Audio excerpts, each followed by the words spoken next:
Bulletin का आगाज हरियाणा की खबर के साथ करेंगे। यूरिया और डीएपी की खाद को लेकर यहां पर मंगलवार को हरियाणा विधानसभा में जमकर हंगामा बरपा।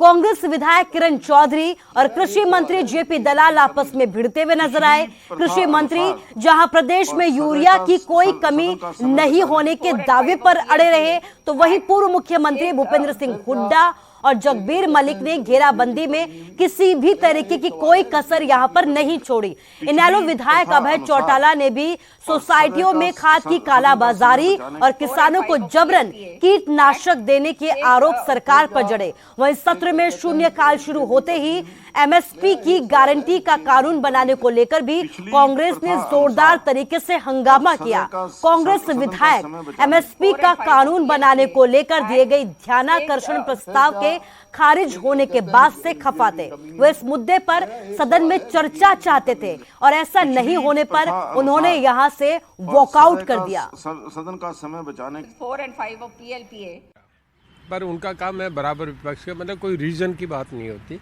अब हमने वो ध्यानाकर्षण प्रस्ताव लाए, उस पर चर्चा करें, सरकार जवाब देगी। सरकार का जवाब तो सुनना चाहिए। कल ऐसे जब वो हरियाणा पब्लिक सर्विस कमीशन का मामला था, हमारे सीएम साहब ने बहुत बढ़िया तरीके से कहा, तब सारे निकल जाते हैं। जब हम जवाब देते हैं तो वॉकआउट कर जाते हैं। तो मैं नहीं मानता कि वो कोई बात को सीरियसली लेते हो। एनपीके हमने पहले से 5 गुणी दिए है और पूरे प्रदेश में इसकी डीएपी की शुरू में लाइनें लगी थी, लेकिन अब कोई कमी नहीं है, रही भी नहीं। पिछले 1 महीने से डीएपी कोई खरीद नहीं रहा। उसके बाद ज़रूरत पड़ती है यूरिया की। यूरिया की हमने जो है उपलब्धता के बारे में किसानों को कहा कि कोई दिक्कत नहीं होगी। एक ज़रूर है कि हर रोज़ अलग अलग 10, 12, 15 कंपनियां हैं।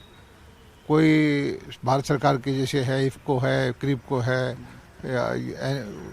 और इस तरह की 2-3 कंपनियां हैं। और प्राइवेट कंपनियां भी 7-8 प्राइवेट कंपनियां जो अपने डीलर और सब डीलर का नेटवर्क है, वो खाद उन्हीं को देती।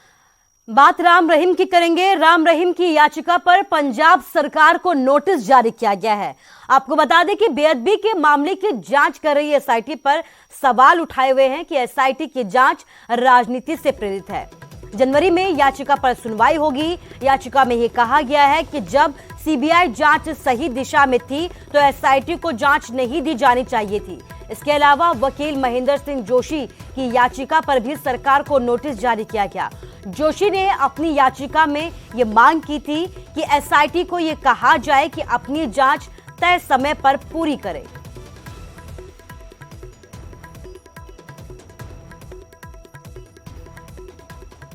किसान आंदोलन में करीब 1 साल से बंद रहा दिल्ली सिरसा नेशनल हाईवे 9 पर हिसार का रामायण टोल प्लाजा एक बार फिर से विवादों में आ गया है। आसपास के गांव के वाहनों का टोल वसूलने की सूचना पर किसानों ने टोल प्लाजा चालू नहीं होने दिया।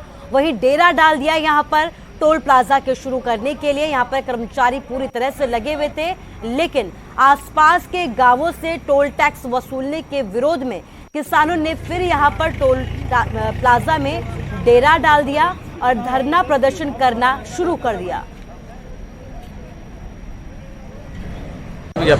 एक बगाना और देपड़ गाँव नजदीक पड़ा है, उसका टोल काट रही है।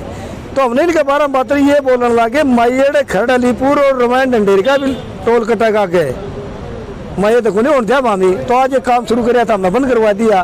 टोल जो हमारा खरड़ अलीपुर, रामायण ढंडेरी और देपड़ बगाना माइड, इन गांवों का भी दोबारा टोल शुरू करने की कह रहा जो मैनेजर है इनका बड़ा, और उसने आज खुले तौर पर कह दिया किसी गांव का टोल माफी नहीं होगी। हम जब तक ये टोल फ्री रखेंगे, जब तक हमारे गांव को लिखित रूप में नहीं मिलेगा। हमारे जो 5-6 गांव है उनका लिखित रूप में नहीं